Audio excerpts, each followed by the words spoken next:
big frames, and he's got some weapons out there on the outside. In his third season with Birmingham, and there's a flag on the play. Movement before the snap. False start. Offense, number 8, 5-yard penalty. Second down. That's on the wide receiver. Deion Kane backs him up a little bit. Who should we keep our eye on, Joe? Well, again, I keep talking about some of these wide receivers, but they've also got a back that comes in from San Antonio. Anthony McFarland was one of the best backs in the UFL a year ago. He's been hampered by some injuries. Deion Kane on the outside, he can fly. And watch out for Travis Bell in the interior of that defensive line for Louisville. Very good player. Here's Corral to pass. Right over the middle, open receiver, right down the sideline, Jadon Mickens. This is a great read by Matt Corral. He's going to see a safety jump right out of this defensive front, and he's going to get a little width. As soon as that happened, you've been right on the interior of that. A beautiful throw and read, and you can just see this feel for the game as Mickens, he senses the space and the seam, and Corral is able to find him for a big gain. 28 yards to the 19-yard line. Mickens, remember that DC team that won the championship last year? With Tom Brady and the Buccaneers when they won a Super Bowl as well. Anthony McFarland, his first carry, nowhere to go. Nick Cubits, the first to get there, but he had a bunch of friends to meet him. Remember, Skip Holtz, the head coach of the Stallions, he was the one that was calling plays for the Stallions team over the last few years. And now A.J. McCarron comes in, so a little bit of a different operation here as the first-time head coach is a bit more of a CEO role here, not taking charge of the play calling. There's Chris Redmond on the opposite side trying to overcome an early turnover here for his Kings team. Quick pass. And that one's caught. I'd say that's a good idea right there. Get the ball on the outside to John Ross. John Ross can fly. I tell you, had trouble seeing that number 0 there. You remember that 40 yes. He ran a few years ago, got him drafted inside of the top 10. He's a 4.22 guy in the 40. You get him the ball on the outside, you never know what can happen. Remember, that was the second fastest in combine history. Xavier Worthy ran a 4.21. John Ross a 4.22. I mean, listen, Kurt, that's not that hard if you just have the finish line at 30. Yeah, exactly. Going 40s, and that was the record. That's right. It's the second fastest now. It was the record for 7 years. Here, Connor, up the middle down to the 5-yard line. First down and goal to go. Nice block back here from the tight end. Watch the tight end. He's going to peel back, and then you've got offensive line moving over to the right side. This is Tyler Davis. He peels back. That's a nice block. He chops it down. That creates that little lane on the interior, and it's just a nice, easy gain for a first down. First and goal. There's Tyler Siskey. He's calling the plays, the offensive coordinator, longtime friend of A.J. McCarron. Been with him at several different stops. Snoop Connor trying to bounce it outside. Stutter steps, dives into the end zone for the first touchdown of the season.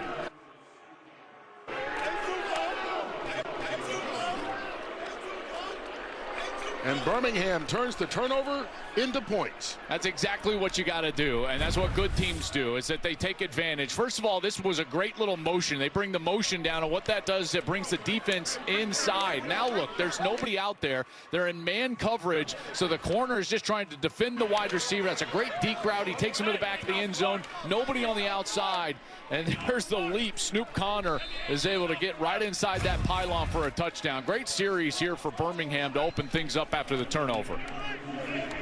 Took advantage of the short field. Connor gets the touchdown, and you can go for 1, 2, or 3. They're going to kick it. Going to a UFL game near you. So each team has had it once. Louisville turned it over on a bobbled interception, and so they'll get a second opportunity here. And Sheridan gets it out, stop. So that's going to be similar to the college rule.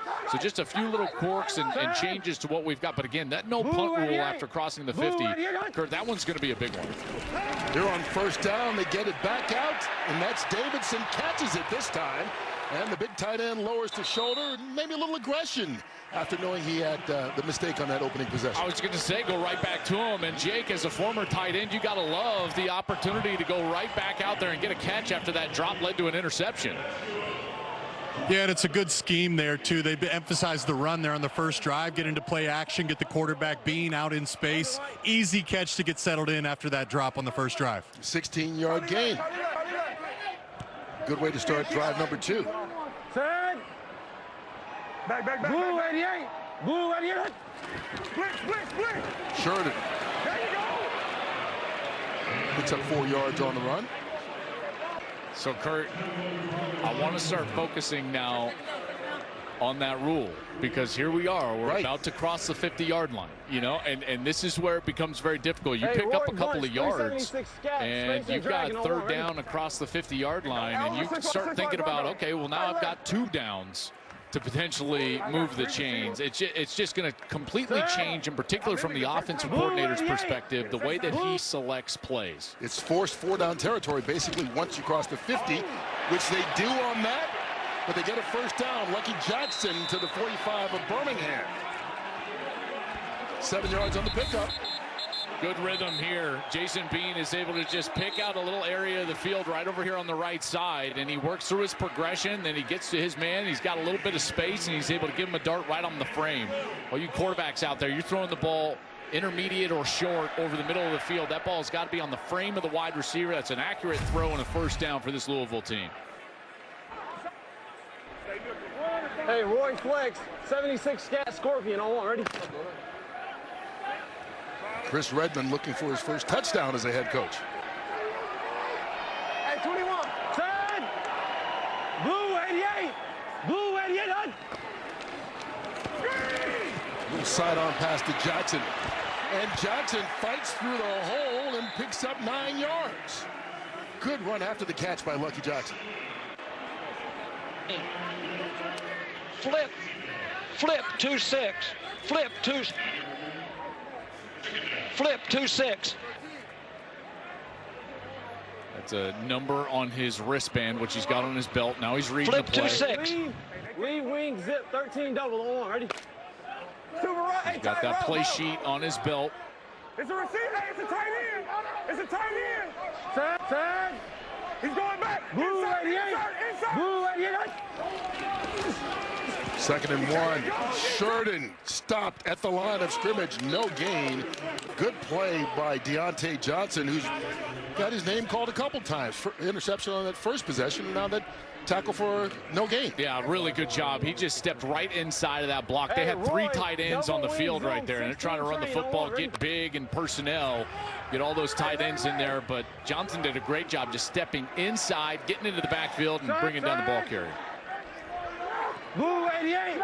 Blue 88. They'll try it again, this time on 3rd and 1. Sheridan gets it. Tripped up, fell forward just enough for the first down. Remember, that was 2-down territory. Yeah, they were going to go for it no matter what. We know that. Right. That's exactly right. You know, all these coaches that we talked to, and we had a long conversation with Chris Redmond and A.J. McCarron, and they all said the same thing, that punt rule is going to be the one that affects the game the most. So does it make it easier to call plays? I think it does, because you've got the freedom of knowing you've got more play calls to go get those yards. I think it frees you up as a play caller on 2nd and 3rd down in particular to call run plays, try to make it an easier convert situation on 4th. Sheridan again, he's become the workhorse, but not much running room there again.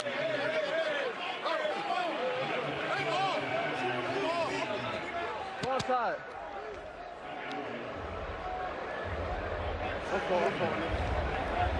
Water. Okay. 2nd 10. Hey, fog to Ricky. Bunch. 5 tear read on 1. Ready? 5 arc. Yeah.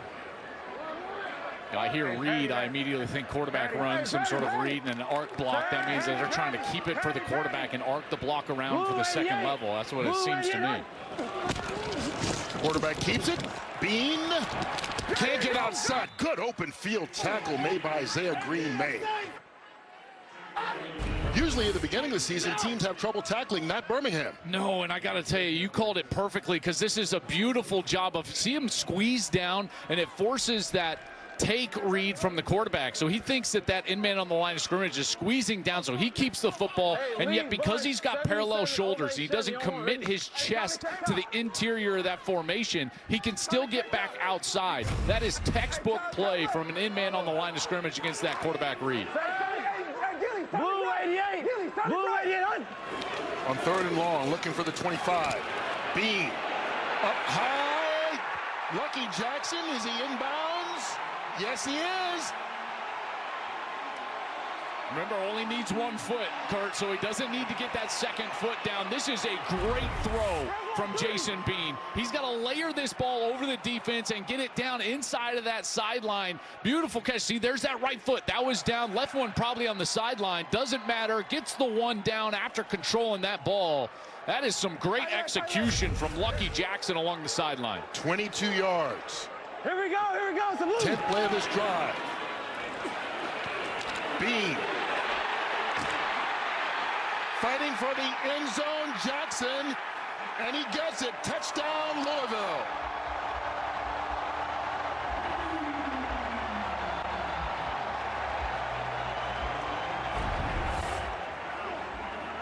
He was fighting for that goal line here. Let's see if he's able to keep himself off the turf and get in. It looks like he's rolling over defenders there, Kurt, before his backside goes down. And that certainly looks like that ball touches the goal line. Beautiful route right here. Watch him just hook up right over the middle of the field. There he is. Jason Bean finds him. And then there's the fight. You can tell he's just rolling over bodies to get into the end zone. What an answer. The opening score for Birmingham after the turnover. And Louisville comes out and goes right down the field and caps it off with that 12-yard score to Jackson. Beautiful drive. Answer to the trivia question. Bean to Jackson. First touchdown in Louisville Kings history. Lucky Jackson grew up in Lexington, now playing in Louisville, and hoping that they can take the lead with the extra point by Tanner Brown. And they do. Louisville. He was headed for, as a starter, a three-peat until that kick 6. I'm sorry, Bama fans. I mean, but that's just how they were ranked #1 in the country at the time. You know, I mean, just an incredible run during his time there for the Tide. All right, the kickoff is short. McFarland, and out to the 35-yard line. And we talked about A.J. McCarron. I mean, this is a guy who grew up in Mobile, Alabama, won a high school state championship, and then, of course, had to go to the University of Alabama, where he turned it on there with those 3 titles we talked about. Went to the NFL, played 7 years, and then to the UFL, where he's played back-to-back seasons. The last 2 years ago with the St. Louis Battlehawks when he got injured on a team that was headed towards a championship run. I will tell you, though, I think of all those things, you know, you're a quarterback, you're going to play quarterback at the next level. Doing this is brand new. So this is as big of a challenge as any of those things that he's accomplished in his career. Matt Corral along the sideline. Catch made by John Ross. What I appreciate right now is that I can tell, and this is born from a guy that's just been in monster games his whole career and been a quarterback. Good job, baby. You don't get the sense that this is too big for him. Exactly. He's not too excited. You know, sometimes we see guys, and we see this, Kurt, you know, get their first opportunity, and there's too much excitement. But he's relaxed, thinking through the game, encouraging his team. You know, that's one of the reasons why you've got a team that I think is a team that can compete for a championship. Here's Connor again. After picking up 14 yards on first down, they get 5 more. It makes it 2nd and 5. You know, the other part of this Birmingham team and why they're one of the teams that I would favor this year is their balance on offense. They've got some really good backs. I think McFarland's a really good player. We've seen that in previous years. And then this group on the outside, you know, we saw Mickens get a catch on the first drive. Deon Kane is a guy that's on the outside. John Ross has speed. They've got incredible players to play with there on the outside as far as weapons. And a defense that has shown that it can play well as well. Speaking of defense, right out of the gate, Xavier Carlton with the tackle in the backfield of McFarland. You know what's great here? This is when a defensive tackle doesn't get any credit, but watch, the tackle's going to go upfield, and he takes 2 offensive linemen, and that's what allows the linebacker to sneak in right behind him. That defensive end comes in on that little twist. And so the play is really made by the guy getting blocked by 2.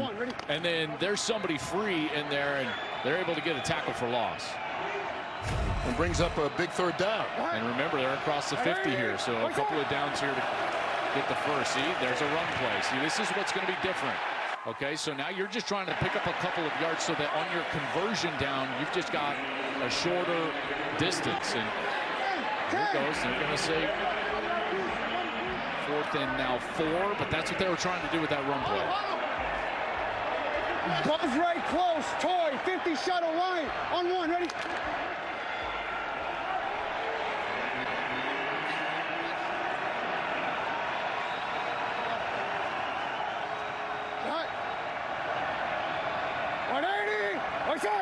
They've got to pick up the first down here on 4th and 4. Jabri Barber does. Good spin move.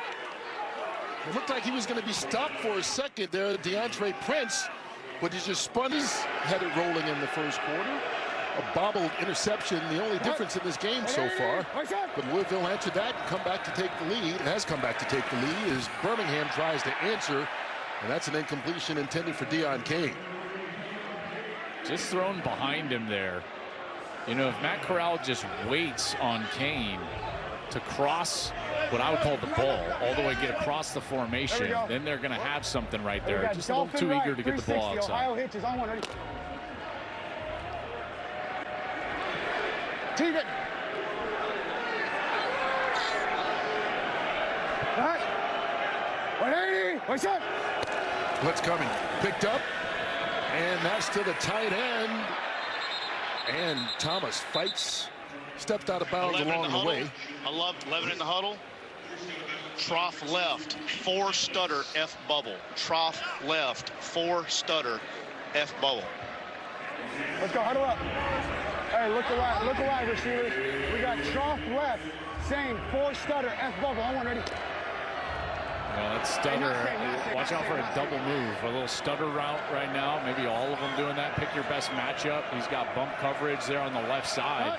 This one might be going up top over there on the left. They fake the handoff. Oh, he's lucky that wasn't picked off.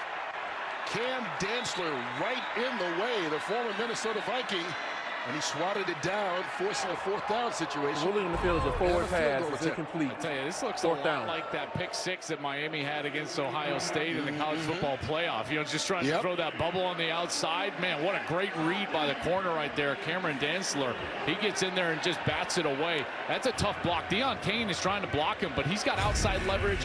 The corner has inside leverage, and he just takes off. Almost an impossible block right there, and just a beautiful play by the corner. Dantzler, a 3rd-round pick of the Vikings, made the all-rookie team his first year in the NFL. And so it sets up Jonathan Garibay for a 50-yard field goal attempt. Remember, he missed the extra point earlier.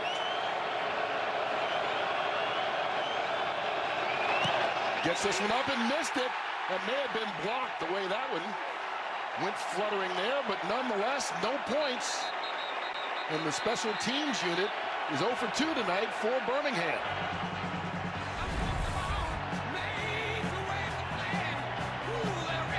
Josiah Bronson got up there and baby, it's gonna be legendary. Thanks, Russell. Appreciate you. I think Russell's pumped up for halftime. I love that, man. Ian Wheeler bouncing off a couple of guys, but not much running room there, only a yard. You know, Kurt, in general, and this goes for all levels of football, is it if you look at early, oh, there's the guitars. I was going to make some offensive comment. Is he going to play all of them at halftime? Hey, I hope he does. Look at that. It keeps the element of surprise. You never know what he's going to pull out. I got to tell you. Let's go, let's go. I was just going to say offense is normally behind defenses, and yet both offenses have been able to move the football a little bit better than I thought that they would.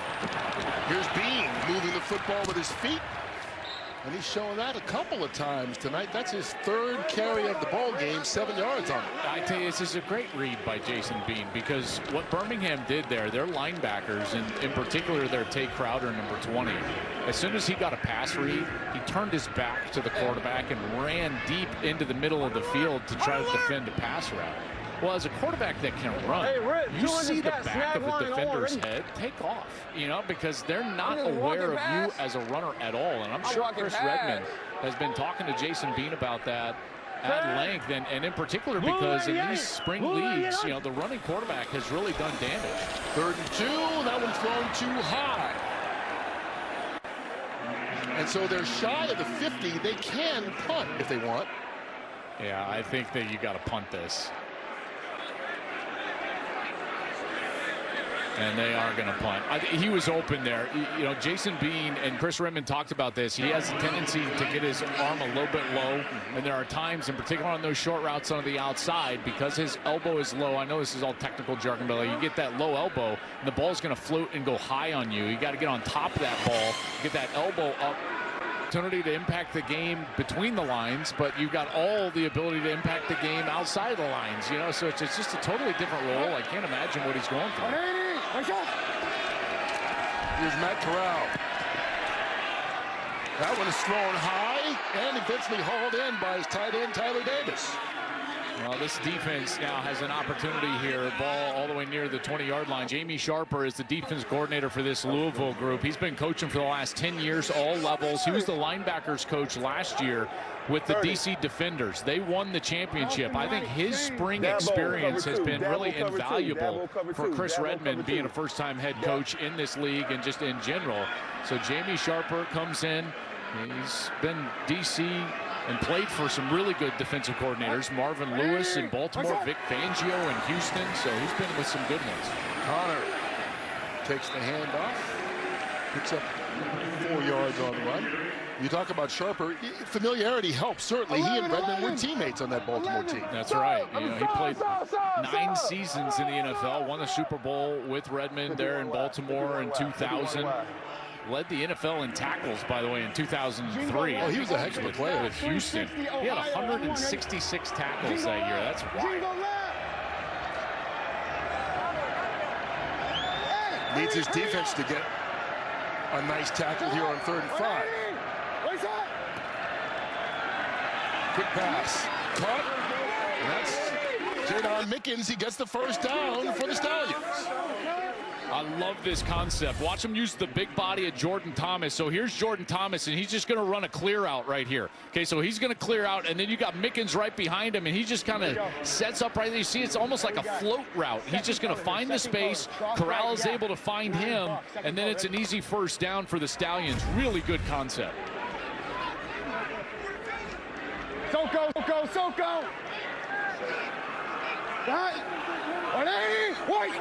First down from the 33. McFarland. Blockers in front. And across the 40-yard line. Good gain on first down. 7 yards there. I'm telling you, you guys, you remember this from a year ago. I am a huge fan of Anthony McFarland. You know, San Antonio was just different when he was healthy and running the football. And you can just tell, even on that little, you know, outside zone or just a little sweep play like they're running right there, he's got a great ability to stay patient, find an area, find a little seam, and then take off. He averaged over 6 yards per carry last year. His patience is a difference maker. There's Ty Price. Give me 10 personnel. Ty Davis Price picks up the first down. Dolphin Wright, Former LSU 61 running back. junior. Dolphin Wright, 61 junior. So 10 personnel means one back, no tight ends. Okay, so you got 4 wide receivers on the field now. They've got no tight ends. See, here's the 4 wide receivers. And you're trying to get that defense to spread out. Look how wide that defense is. They're trying to keep 2 safeties. Look how wide the middle of the field is. And Corral looks over to the other side. Jadon Mickens, another first down. And they cross the 50-yard line into Louisville territory. I really love what Tyler Siskey, the offensive coordinator, is doing here, is because you can see they want to keep 2 safeties on the field. And if you do that against 10 personnel, you got 4 quick wide receivers out there. It produces a lot of area in the underneath zones. And there, Mickens just hooks up. That's a really easy route. It's an easy read and it's easy throw. And they're able to just get a quick first down. And Mickens has all of a sudden become kind of a go-to guy for the Stallions team early in this game. Their most experienced receiver from a pro level. McFarland on first down. And again, we know this is 4-down territory since they've crossed midfield. You know, I do find it interesting. I keep thinking about A.J. McCarron on the sideline and just, you know, like what he's going through and how he's thinking through the game. He was a backup for a number of years in the NFL, and I would say that's the most similar thing to what he's doing right now. On the sideline, thinking through the game plan, what's being called, understanding the play calls, watching the defense. I'm sure he's pulling on that experience right now in order to give maybe some little bit of advice to Tyler Siskey, the offensive coordinator. Corral under pressure. Gets away and gets it out to Connor out of the backfield. Big hit along the sideline, but he stays in bounds, and it'll bring up a third down. Well, they overload this side. See all this rush on this side, and then you get a wide rush over here to the left. And what does that allow? It allows Matt Corral to just step up and get that easy movement towards the line of scrimmage. Steps away from the rush. Looks like he's dead to rights. Good, strong lower half there, and he's able to get the ball to the outside. Snoop Connor with the catch. 42. 180. What's that?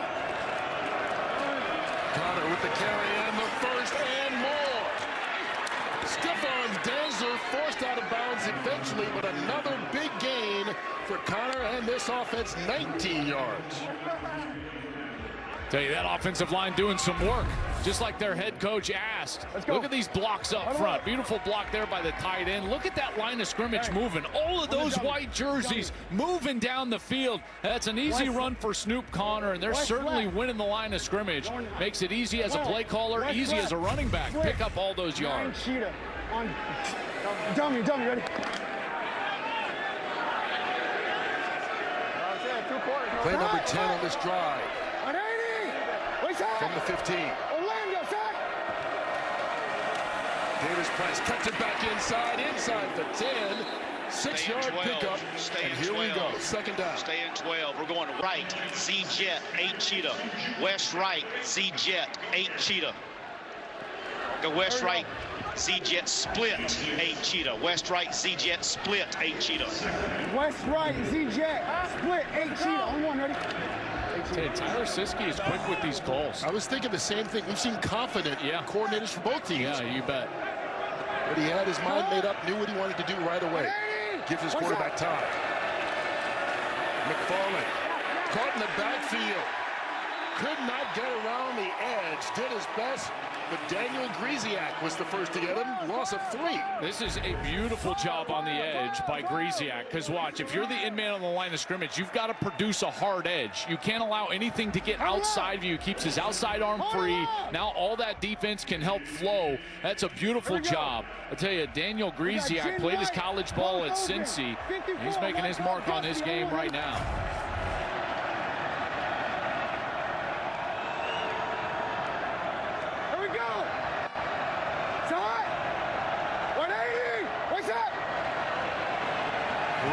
Time looking toward the middle of the field. Deion Kane.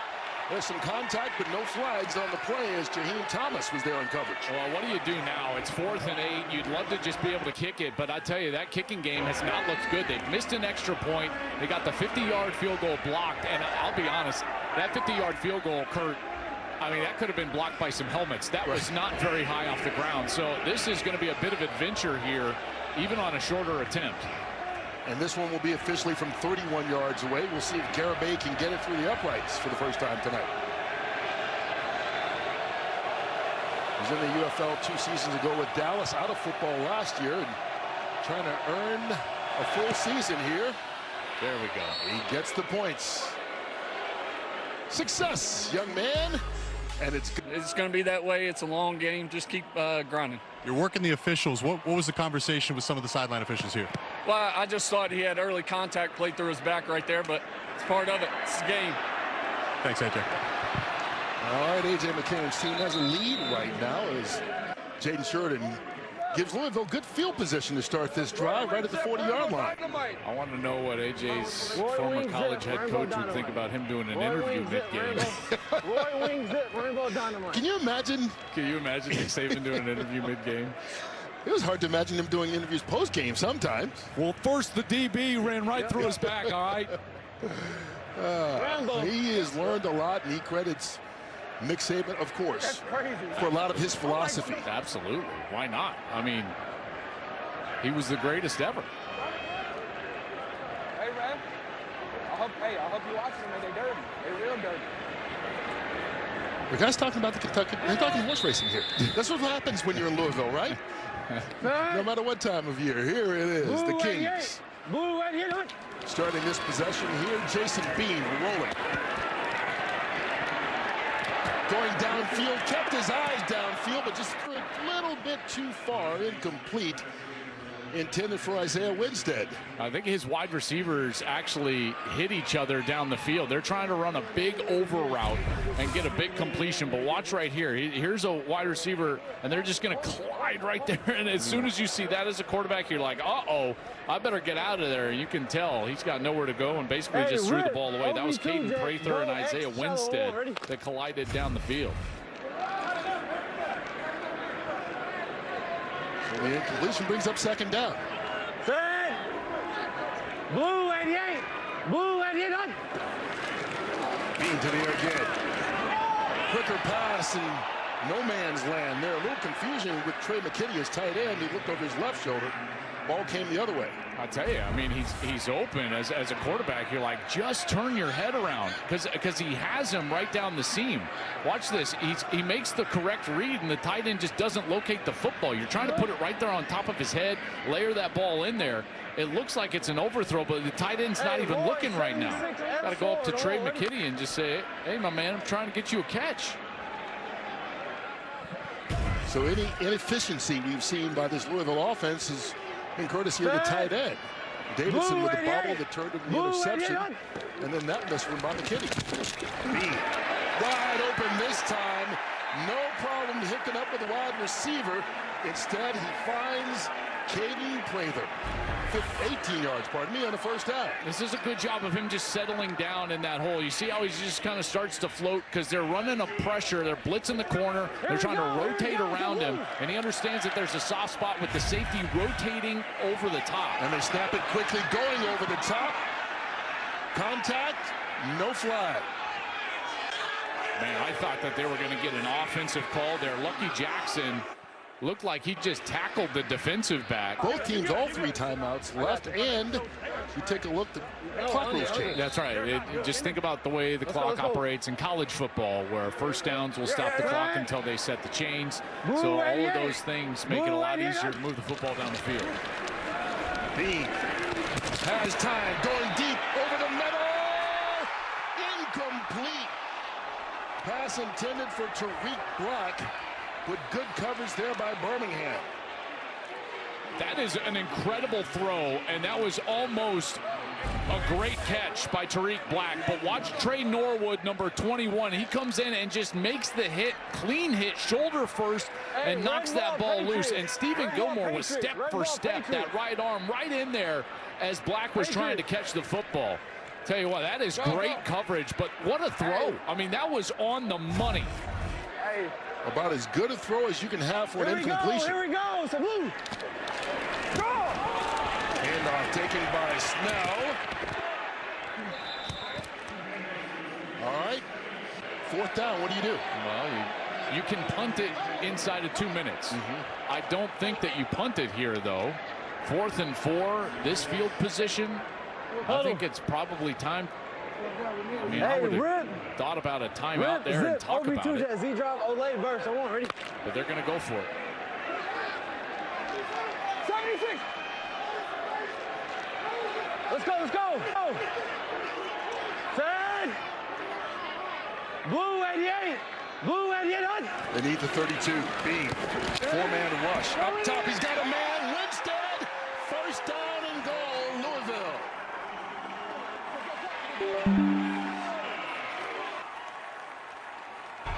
There's just a massive hole in the defense on this corner route. You can tell the safety's in the middle of the field. He can't get over there. It looks like they're trying to run some sort of man coverage, and then it's just a bust-in coverage. Lucas Dennis just didn't get over there in man-to-man. So they say he stepped out at the 11. First down. Bean with the run. And he slides after picking up 4, maybe 5 yards. I tell you, he is making some great throws. That post that was an incomplete. You would love to score a touchdown, obviously. You don't want to score too quickly, though, with the clock rules, you know, and the field position that you get on these kickoffs. Broadway. Bean. Was his knee down? timeout. And I think he's going to be stopped just short of the first down as well. Let's see where they mark him. Second charge time of the half. There's that left knee was the first thing to go down. He took a major pop there trying to go head first. I believe he needed to get to the 1-yard line in order to create a new set of downs there. Obviously trying to find the end zone. Bean's really been their best rushing threat. You know, the running backs only have 7 carries for 15 yards combined so far for Louisville in this first half. Meanwhile, Bean, he's running for almost 5.5 a carry, 5 for 27 yards. So trying to use his legs right there, and it is going to be third down, just short of that first down marker. You try to run a little bit more clock, knowing you need only about half yard. You just punch it in. Well, you don't want to have fourth down, you know. So I think at this point you're just trying to punch it in. Blue 88. Blue 88. Goal line defense. Easy in the end zone, but the ball came out. Wheeler. Did he cross the goal line first? No. One of the top defenders in this league for many years, and now Birmingham. 38 seconds, all 3 timeouts. And remember, the clock stops if they get a first down, but there's a bad snap. Corral just trying to prevent the safety from happening. That was really smart by Matt Corral. Do you notice how he didn't throw the ball out of the field of play or like burn the football? And the reason was this is supposed to be a run play. So he knows he's got linemen downfield. If he creates an intentional grounding in the end zone, that's a penalty in the end zone and it's a safety.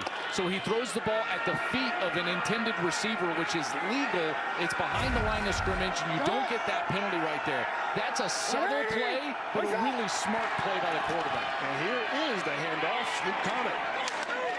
And he takes a big hit right at the 10-yard line. 20 seconds to go.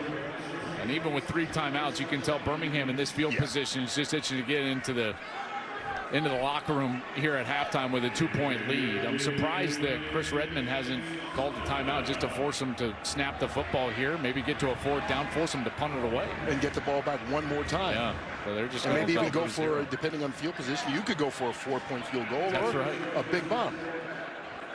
But they don't, and so we go to halftime.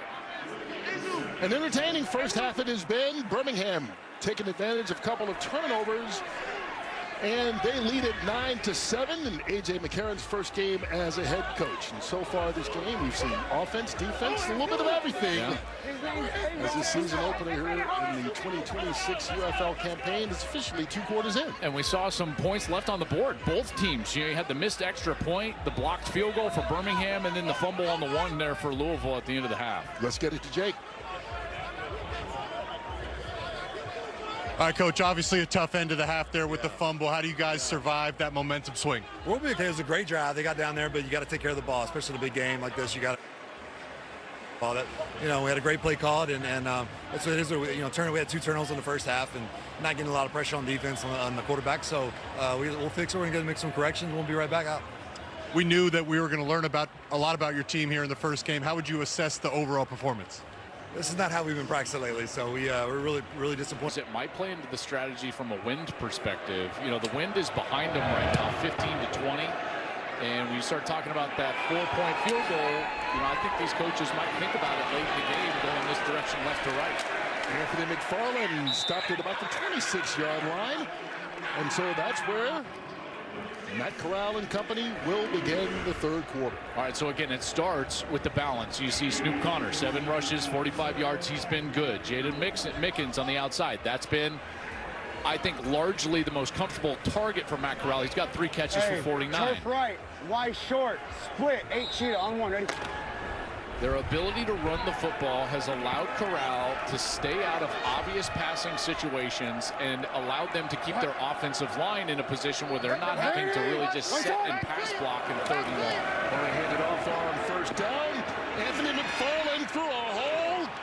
Good second effort there for a 1st down. Another double-digit play by this Birmingham offense, 15. You know, I know I always talk about wide receivers and quarterbacks and everything, but watch this block on the outside. So Mickens was the leading receiver of the first half. Watch this block right here. It's not devastating, but that's the block that's going to spring him. Just gets enough. You know, as a wide receiver, you're not trying to look for any pancake blocks. It doesn't have to be pretty, but you get in the way enough, and you can get that extra yardage, in particular at the second level, and you can see McFarland picks up the first down. And that's part of the balance you talked about.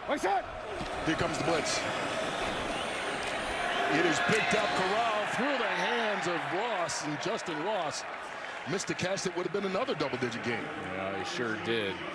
That was a nice little route on the outside, and Ross needs to bring this one in because the timing's perfect.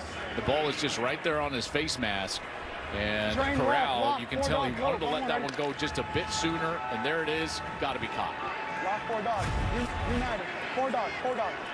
Justin Ross, part of that Clemson national championship team. McFarland. And he's going to be stopped just shy of the 50-yard line.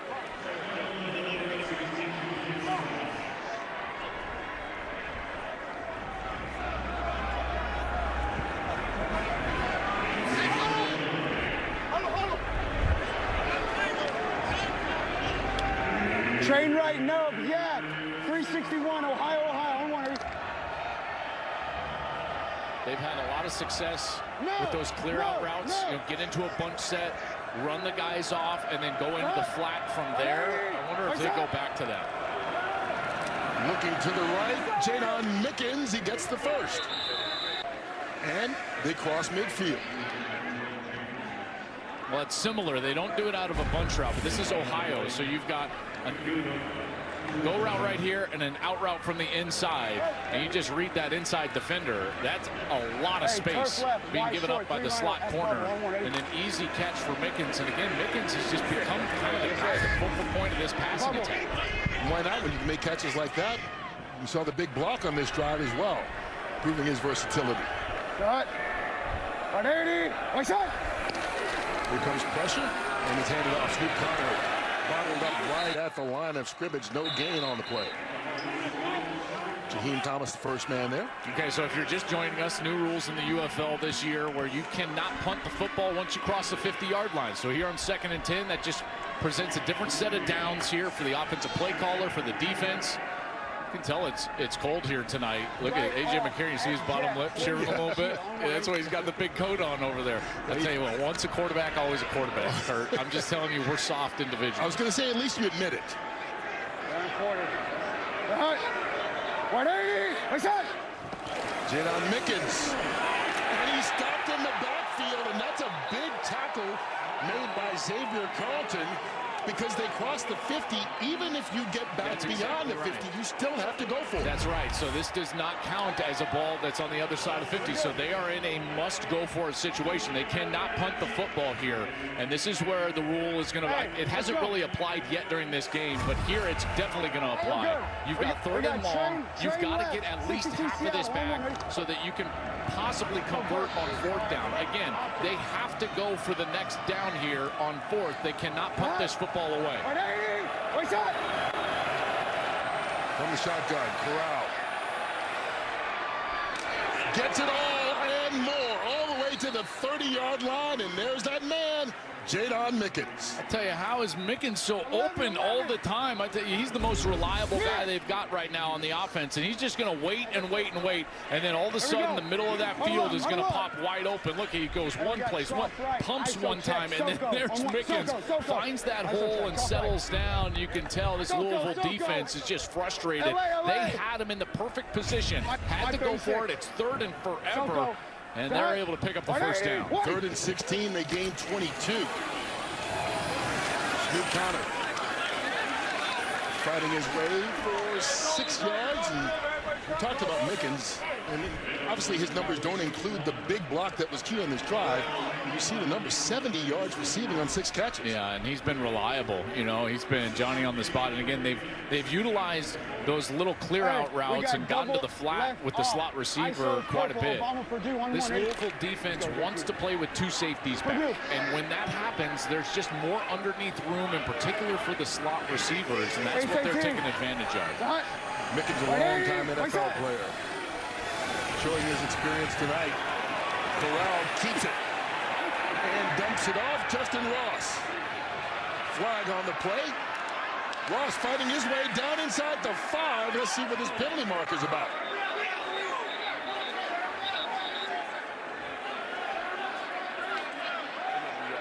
A lot riding on this call.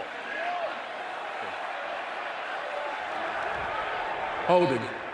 Offense, number 75. 10-yard penalty. 2nd down. So instead of an 18-yard gain, it backs him up 10. Yeah, that was Mason Brooks, the right tackle. And he was getting a heck of a rush from the defensive end. There's Brooks right here. You're going to see he sets on this wide pass set. They're trying to run an RPO and a run-pass option. You can see he just holds him and then drags him down. Kind of lets go at the end, but you can see he already had turned his shoulders, grabbed him, and threw him down, and that prevents a huge play down the field. Don't stop this. Only our 2nd penalty of the game. Mike 42. Cut. 180. What's up? 4-man rush. Corral. Couldn't get his feet underneath him and throws it incomplete. Here on 3rd and 13 now. Let's see what Tyler Siskey has in mind. All right, stay in 10. Stay in 10. We're going Dolphin right. Dolphin right, 63. Pressure 10. Dolphin right, 63. Pressure 10. Hey. Who's that? Bend it, keep it skinny. Dolphin right, 63. Pressure 10. On 1. Ready? Never mind. Pressure 10.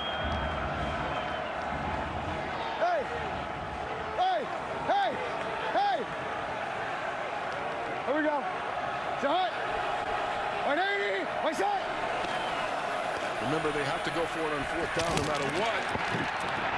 Corral escapes, directing traffic, and he's hit. Ball's out. Louisville can't pick it up, but it brings up a huge play by this defense and a long 4th down for Birmingham. What a hit. Cam Dantzler. Felt like Corral was just in between. Do I want to be a runner? Do I want to throw the football? And then at the last second, he decides to try to tuck that football away. But Dantzler was right there, put his helmet right on the ball. It pops loose. Birmingham certainly fortunate that they're able to jump on that football and at least have the opportunity here to try to kick a field goal. But how about that hit on the outside? It's Eric Guerrero, actually. Hey, on the dummy. Guerrero was a 2-time All-Sun Belt performer at Louisiana, and he came up and just laid the wood there, number 7. Terrific job by him, and they'll just go for it. They don't want to kick the field goal. Remember, they've had field goal issues here tonight. Had an extra point that they missed, had a field goal block, and they'll go for it on 4th and long. Orlando top. Got to get to 20. Little dump pass. McFarland, can he work some magic? No. The game, and that one is right on his chest. Here we go. Oh, goodness. We've seen a couple of good throws by Bean, not completed. Here's another big one, and this one is caught. Tariq Black, and Louisville's in business. They are challenging them right down the field, and here's this route right on the outside, just right past the corner. He's going to run right past Goodrich, and that's a beautiful throw right there. I tell you, Jason Bean has thrown the ball down the field so well. This is what I remember from his time at Kansas. 44 yards on the play. Bean going up top again.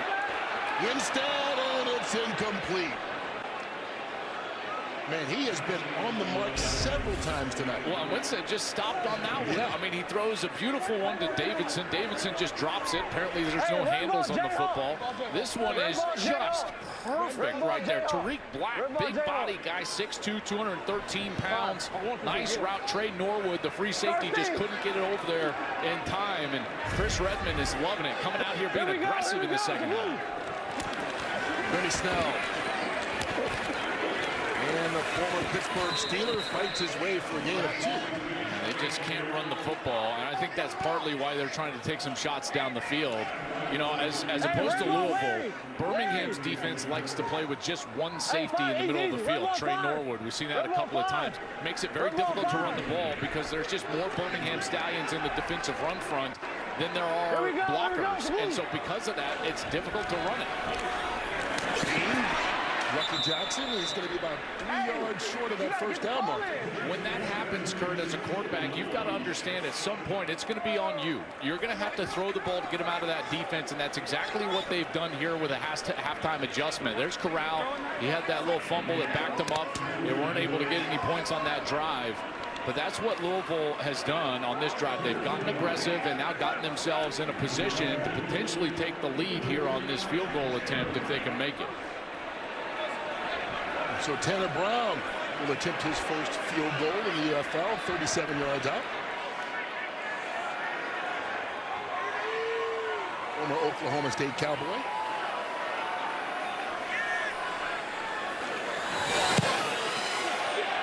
And it's golden. All right, Jason, take us through what you saw here on this big completion to Tariq Black. Yeah, you know, I got my receivers outside. I really like they're making plays for me tonight. And, yeah, just one-on-one opportunity. He took it and he made a play. There's been some more opportunities. You just haven't been able to connect downfield. What's the message to start connecting on more of these plays? Just keep trying. They're going to hit. We're not worried about that. We know we've been hitting them all camp. You know, we're going to hit them. Awesome. Thanks. Well, you know, he's been on the mark. His receivers haven't been able to bring it in. And that's why it's a one-point game here late in this third quarter. John Ross. Flag down on the play. Ross showing his speed. And moves.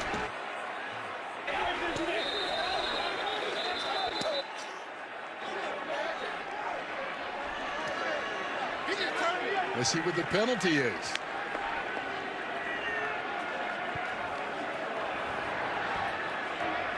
Pass interference. Offense number 12. 10-yard penalty. First down. And negates a 34-yard gain. And Jadon Mickens, who's been so positive for this offense all night, lost it. Yeah, but here's the deal, is that this is a designed block. So he's blocking right there. The route should be behind the line of scrimmage. You can tell it was just past the 35. If that's behind the 35, then that's a legal block. But he's downfield, so you can't contact at that point. So that's actually a mistake by John Ross. That's not a mistake by Jadon Mickens. He's doing what he's taught on that play. The details of football are so important. That route for Ross has to be behind the line of scrimmage. It wasn't. That draws the flag. I love when you educate. No, that's perfect. Because you look at that and you see Mickens make the flag and you go, okay, he did something wrong. But it was on the receiver. Nonetheless, it does negate the big pickup. It's 1st and 20. McFarland. Tyron Davis-Price, pardon me. And Davis-Price with a short game. We're good. Looks like there was some confusion in the backfield for some reason. Huddle up. We're good. Dolphin right, 61, junior takeoff, on run. Birmingham just trying to settle down after the way the last series ended and the start to this one. Line 42, the hut, 180, what's up? Corral slips. Steps up though. And incomplete, intended for Chenault. Good coverage there in the secondary by DeAndre Prince. And now it's 3rd and long. Yeah, really long, and now this Louisville defense has a real chance here. First, there's the slip in the pocket by Corral, and then he's trying to find Laviska Chenault. Laviska Chenault is a really good player. He's former 2nd-round pick by the Jaguars out of Colorado, and they're trying to get him the ball. That's great coverage, though, I got to say. DeAndre Prince played his college ball at Ole Miss. He was right there.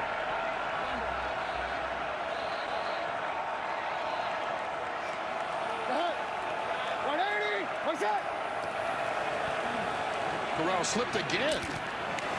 But he makes the completion for the first down to Jadon Mickens. That's 2 straight slips from Corral in the backfield. just getting his feet a little bit too far outside of his frame. You can see right here, he tries to see right there. There's the slip, but he's able to just get himself back into balance and get that completion down the field. And again, it's Mickens, and again, it's from the slot. Again, you leave those two safeties back. The middle of the field is always going to be where you want to work as a quarterback, and he is wearing it out with Mickens over the middle of the field. Mickens 95 yards receiving. Orlando, touch! Davis Price, maybe half a yard.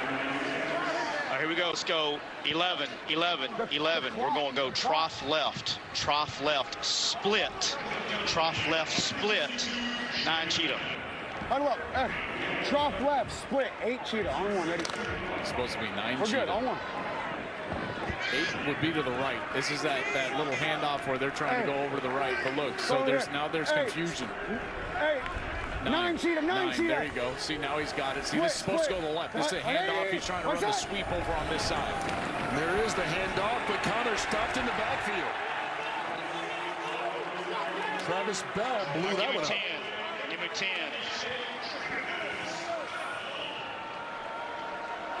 All right, here we go. We're going train right, 63, Bama Lightning. Train right, 63, Bama Lightning. I wonder who named this play, Kurt. Well, half the team and staff are from Alabama, so.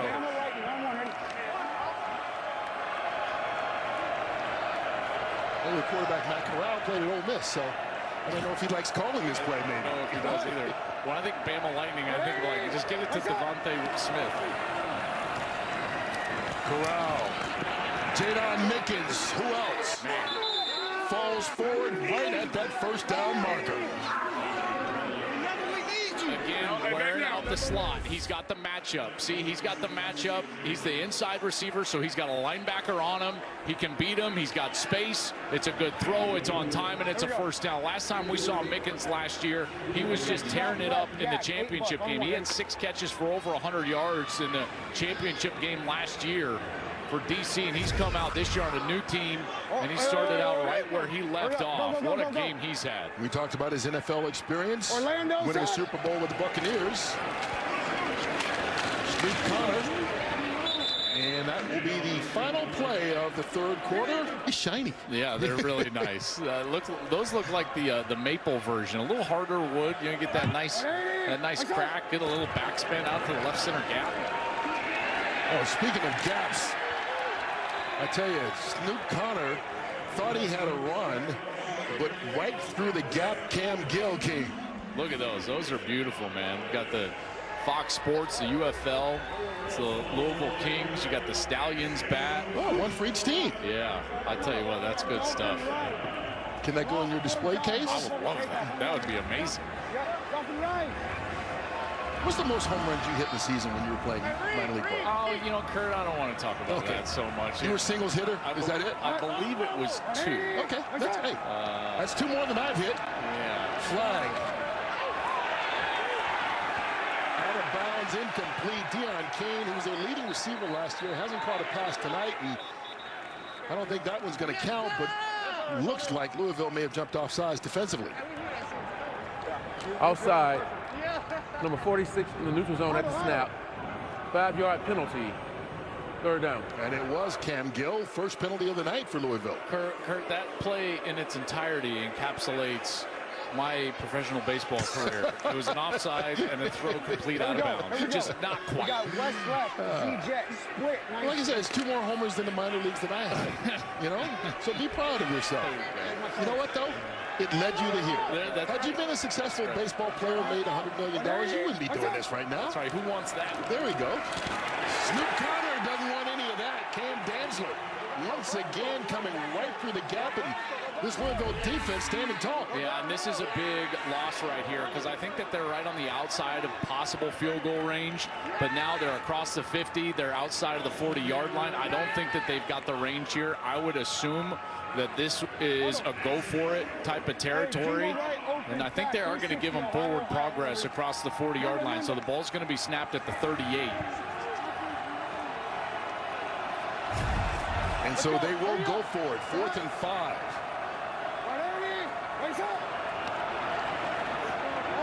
Are you kidding me? He doesn't get the first down, but Jadon Mickens makes another catch. Stop, though. This time by DeAndre. But an adjustment there on defense gets the stop. And so Louisville takes it over. Bean. Oh, a catch made by Winstead. Goes up and over to haul it in. And a huge play right over the shoulder of Alex Cook. Winstead converts for 35. I mean, this is an incredible play by Winstead. He's 6'3", and he just goes right over the helmet. Just tops him up right there. Cook is only 6 foot, and Winstead is able to get that catch, and now Louisville has all the momentum. Great defensive stop, and now they're in business here inside the 35. They've been waiting for the receivers to make a play, and Winstead did. He makes another one, but gets hit low by Cook this time, and he's slow to get up. Boy, and he took a big hit right there. That did not look good.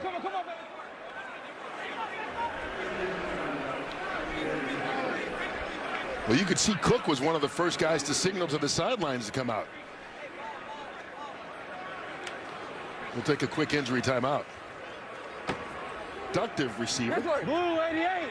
Blue 88. Here we go on 2nd and 10. Bean hit as he throws. And that is caught by the tight end Davidson, running around a little bit. Gets basically back to the line of scrimmage.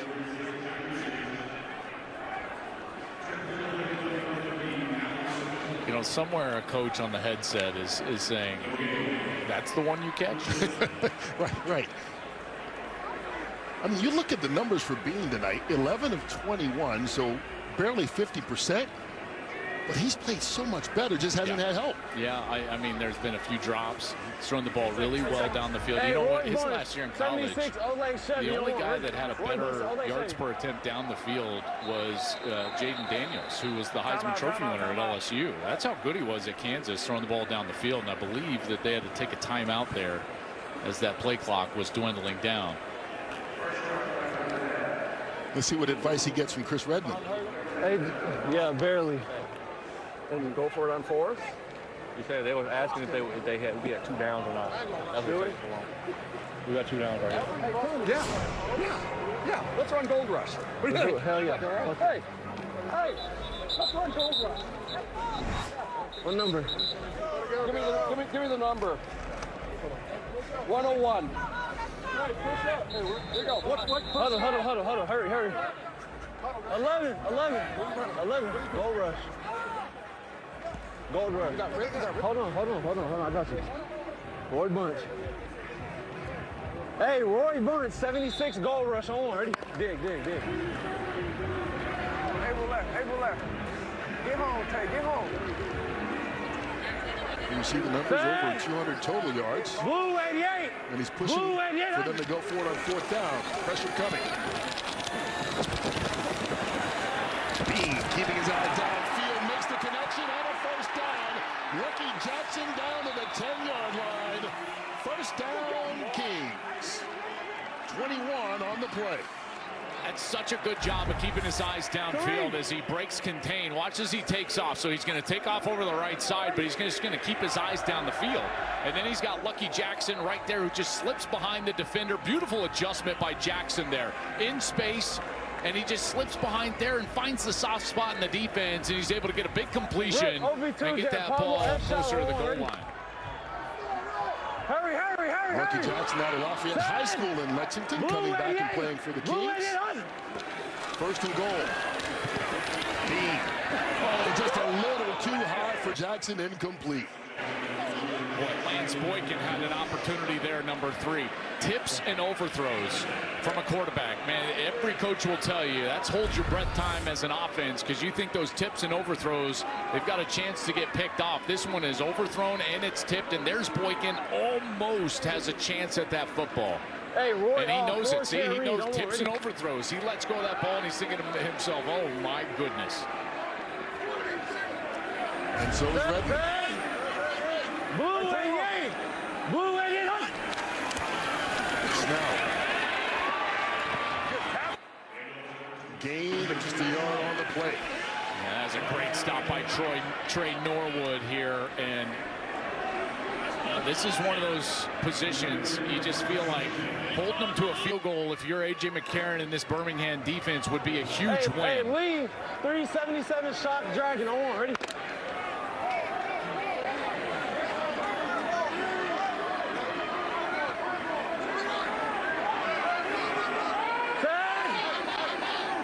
Blue 88!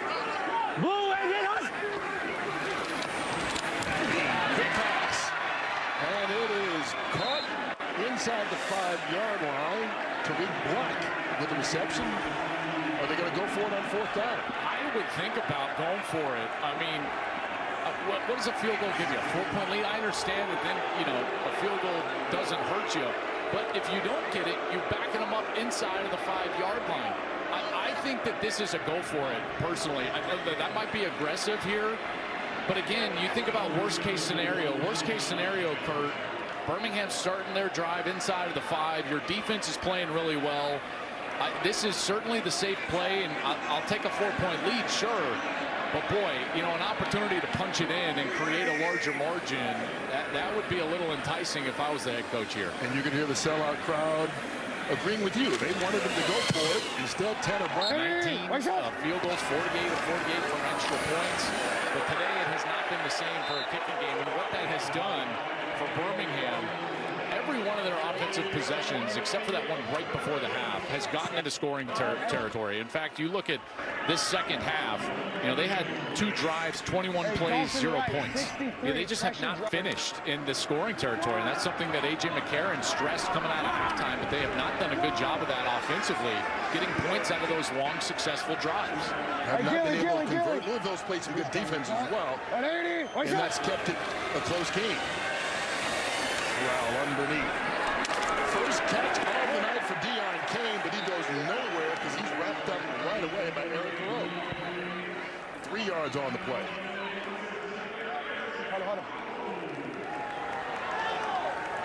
I mean, Kane was all UFL last season, led the team in receiving, and that's his first catch tonight. Hey, Mason, we got train left, 54, X level, on 1, ready? X level.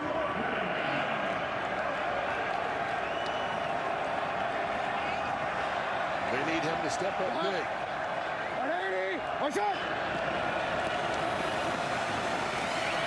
Underneath, and there's Kane again. First down, he does. Answers the call on back-to-back plays to keep the chain moving. And that was a really nice catch because Corral threw an absolute heater in there right over the middle of the field, and it was a bit high. And Kane was able to corral that one in for Matt Corral, no pun intended there.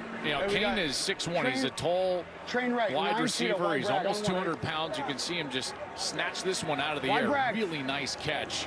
And a nice first down for this Stallions offense. 10 yards on the pickup.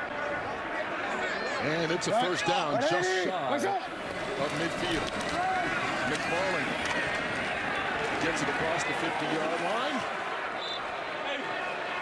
He gets wrapped up after a short gain of 2. I know they've had kicking trouble for Birmingham, but just a reminder, UFL does have a 4-point option. There is a 4-point field goal if you kick it from 60 yards plus. The ball would have to be at the 42-yard line or further. And Garrett Bay has not been great today. He does have 1 make, but just something to keep in the back of your mind here. 180, what's up? Here comes the blitz. Corral lofts it up and underthrows Kane, incomplete. Give Dantzler credit for swatting it down. This defense has stepped up here, but this was a miscommunication of sorts. Obviously, Kane thought that this ball was going down the field. Corral thought that he was maybe hooking that one up or trying to go back shoulder, so not on the same page there. And Dantzler was able to knock it away. Hey, yeah, you got to go. Bender.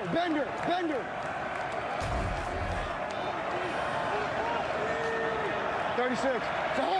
Keep in mind, they've got to go for it on 4th down no matter what. Corral underneath. Connor right at that first down marker. Where did he step out of bounds is going to be the question. Well, it looked like he just got across that line to gain. Nice route. That's just a check down out of the backfield, and it's a burst. So you burst against man coverage. So he's got a man defender, and he just takes off almost like a drag route. Corral was able to find him, and they moved the chains. Good job by Corral as well, getting himself out of trouble and outside of the pocket. There's that route right there. He bursts over to the right side. Corral finds him for a first. And he gets just enough to get the first down. From the 40. There's Connor dancing, nowhere to go. The music stopped quickly. Travis Bell getting the pressure there. This Louisville defense has done a great job adjusting. Their halftime adjustments have been sound. So 3rd and 4th down, what they're doing is they're running some more man coverage out of nickel defense, allowing corners to cover guys like Jadon Mickens in the slot. Great job and adjustment by Jamie Sharper. They've also done a good job on 1st and 2nd down stopping the run, which was effective for Birmingham in that first half. And their inability to run the football here in the second half has made a much more difficult opportunity for Corral to throw the ball. Play fake. Corral. Oh, miscommunication again. Justin Ross had a step, but he looked over the wrong shoulder, or was thrown over the wrong shoulder. Which one? I tell you, they had him too. They had him. So Louisville is selling out to stop the run. And so here you're going to get a little like in route, and then he's trying to just take off right down the field, and Corral is trying to lead him down the field, and clearly not on the same page right there, not even in the same vicinity. I don't know if they had the same book on that one. Forget the same page, and Corral knows they missed an opportunity. And that's probably going all the way to the end zone if he catches it. Instead, it's 3rd and 10. Here comes the blitz. Underneath to Ross, who makes the catch this time. 1st down, Stallions.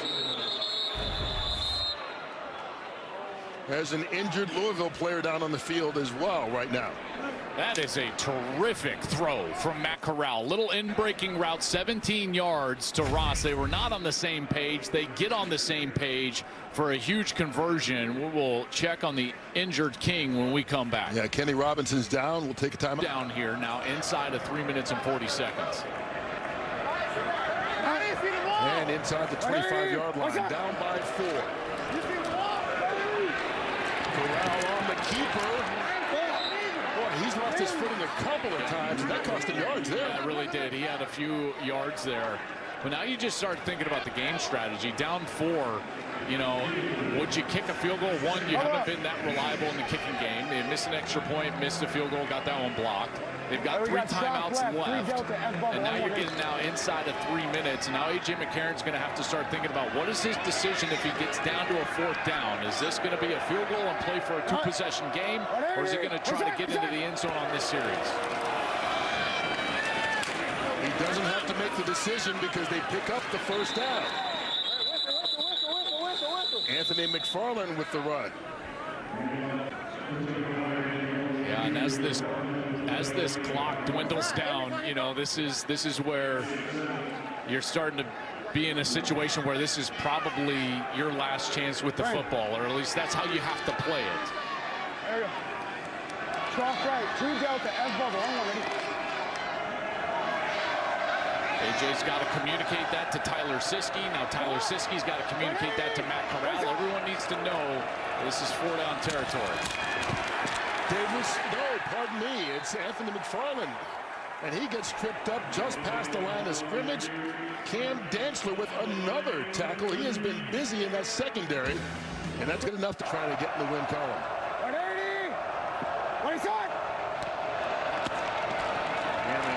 Fake the handoff, wide open, Justin Ross, touchdown, and Birmingham's back on top.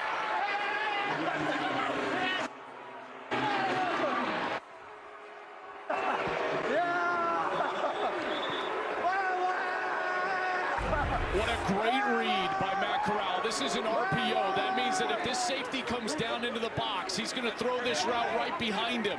He sees him come down, boom, and it's an easy throw. Great route and release from Ross. There's no doubt, but you've got to assume he wins as a quarterback, and all you're doing is reading that safety. He steps down, and you throw it right behind him. There's the fake.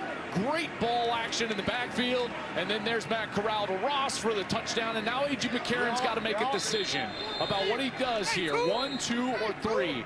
I think that you've got to at least put 1 point on the board so that a field goal doesn't beat you. Remember, with the clock rules, the clock stops after first downs. This is like college football. So with 2 timeouts and the clock rules as they are, 1:55 is an eternity. What you don't want to do is give Louisville a chance to just go down and kick a field goal to win. You take the 1 point here, create a 3-point edge, and then try to have your defense hold. And Louisville will still be alive because they could kick a 3 or 4-point field goal to win it.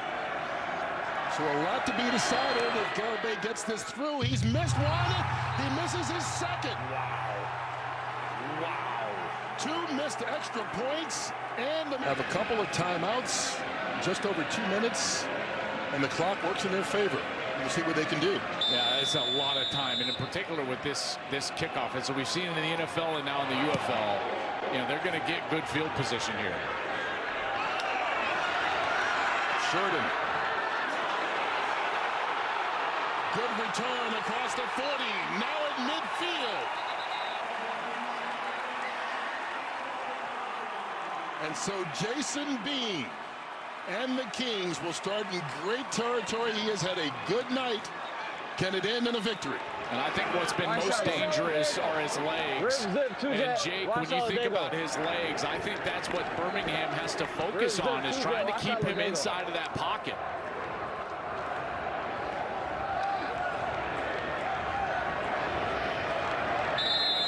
He has been dangerous with his legs, with his arm, and just a couple of drop passes from having a dominant night, but he needs to perform here on this drive. From the shotgun. Escapes the pocket. And just throws that one away, incomplete. Start thinking about who the main targets have been. Lucky Jackson has been the most consistent connection tonight with Jason Bean. They need some yardage here. Their kicker, Tanner Brown, you go back to his career at Oklahoma State. His long was 52 yards. It was also the longest he ever attempted. It was in overtime against TCU. And he's kicking into the wind. So they're going to need a lot of yardage here to feel like they've got what I would consider to be comfortable field goal range for Tanner Brown. And you also want to run some clock so you don't give Birmingham the ball back too soon. Bean going deep. Into double coverage, and it is picked off. Hudson Clark. There is a flag on the play.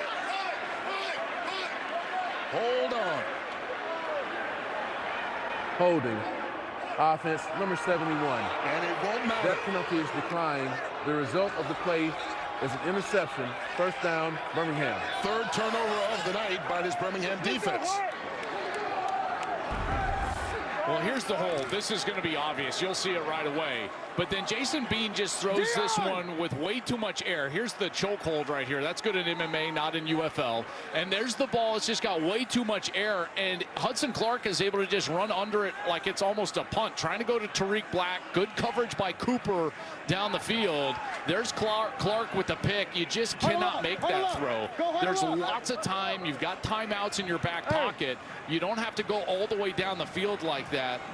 Jason Bean has had a sensational game and has not been helped out by his wide receivers. Some drops on the outside. He's been good with his legs, but that was certainly his poorest decision of the night, poorest throw of the night, and it really hurts him there. Clark steps in front for an interception. All right, so just under a minute and a half left. Louisville does still have the 2 timeouts. If they can get a couple of stops defensively and get the ball back, they still have a chance, but first things first. Birmingham content to run it. Snoop Connor out to the 30-yard line. And Hudson Clark and this defense coming up big at a key time. Yeah, they can get the ball back with about 25 seconds left, but that's only if they get a stop. So Birmingham, if they can move the chains here, this game is going to be wrapped up. And Chris Redmond has got to be sick right now because his quarterback, Jason Bean, played a really solid game. But just wrong throw, wrong decision, wrong moment right there. Again, he had lots of time. That was not panic time to try to force the ball down the field. And that's certainly a learning moment you're going to go back and try to improve from as a quarterback. Now, for Birmingham's perspective, you know, you've got to drain this clock a bit and get this first down. And obviously trying to end this game with your offense on the field. That's the objective. Color. We got trough right, 2 delta, second color, second color. Yeah, I got it. Don't go. What? 180. Wait. And Steve Connor's hitting the backfield for a loss. It brings up 3rd down, and Louisville will use that final timeout. That brings up a much more difficult 3rd down, isn't it? And they just sent the house there. That's a good call by Jamie Sharper, the defensive coordinator, and now A.J. McCarron and his coaching staff. They're going to have to make a decision here. Do you allow Matt Corral to try to throw this ball or get him on the edge to try to get this conversion? Hey, what would you do? Hey, who's the edge? I would put the quarterback on the edge, and so that he has a run-pass option. If it's wide open, then he can just toss it ahead. Trough right, 2 delta. No.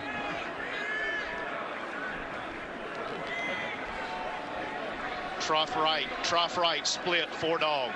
Trough right, split, 4 dog. That sounds like just a regular run play, unless there's a read for Matt Corral on the edge. What? 180. What's that? There it was. He slipped again. That's about the 4th time we've seen him lose his footing. And this is going to work out for Louisville. The clock will run, though, because they're out of timeouts.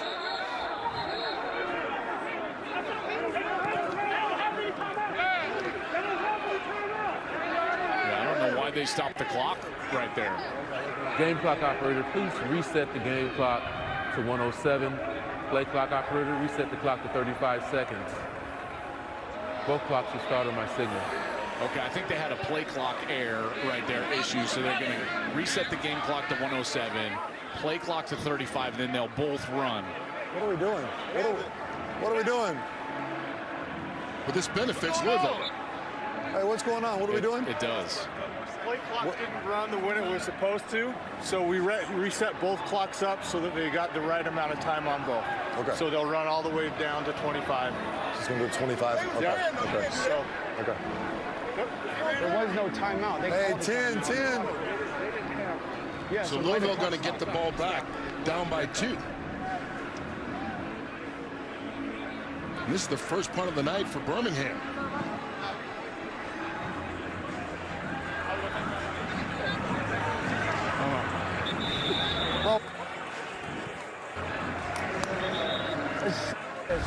Tell you, this Birmingham team, over the years, they've been so good defensively, haven't they? And they've been opportunistic. That was the first drive of the game. They get the turnover. This was right before the half. Tizzino pops the ball out right in front of the goal line. That prevents a score. And then on that last possession, field goal would have won it for Louisville. And Bean just makes a poor throw, and they were able to step in front for an interception. So opportunistic, 3 takeaways, only 13 points allowed, and only 46 rush yards allowed. They've been good up front. Now an opportunity, but you got to get this punt away. That's first and foremost. Colby Wadman on to punt it. His first punt of the night, they need it to be a good one.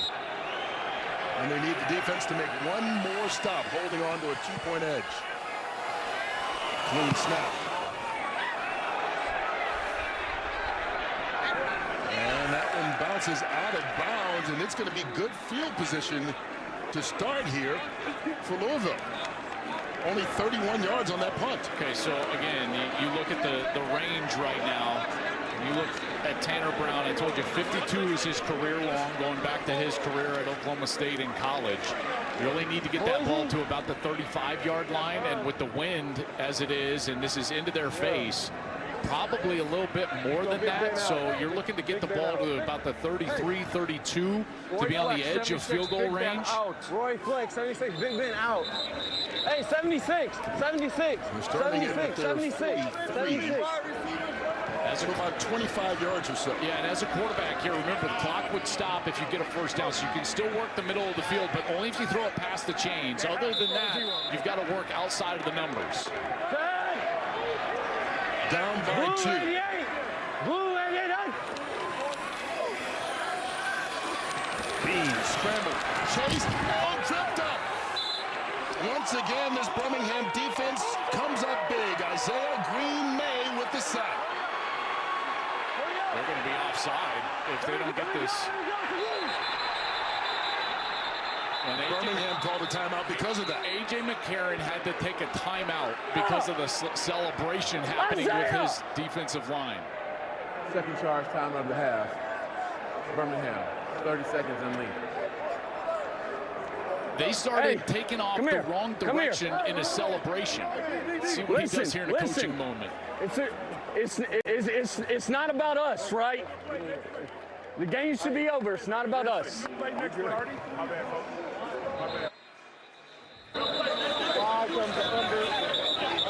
I mean, what a mistake right there by Isaiah Green-May.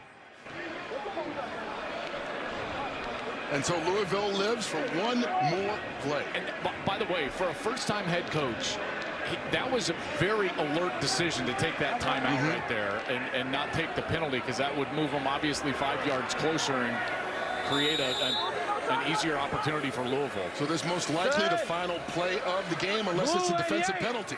Blue 88. Three-man pressure. Bean underneath. Hook and lateral. And it will not be successful, but Birmingham is. They go on the road.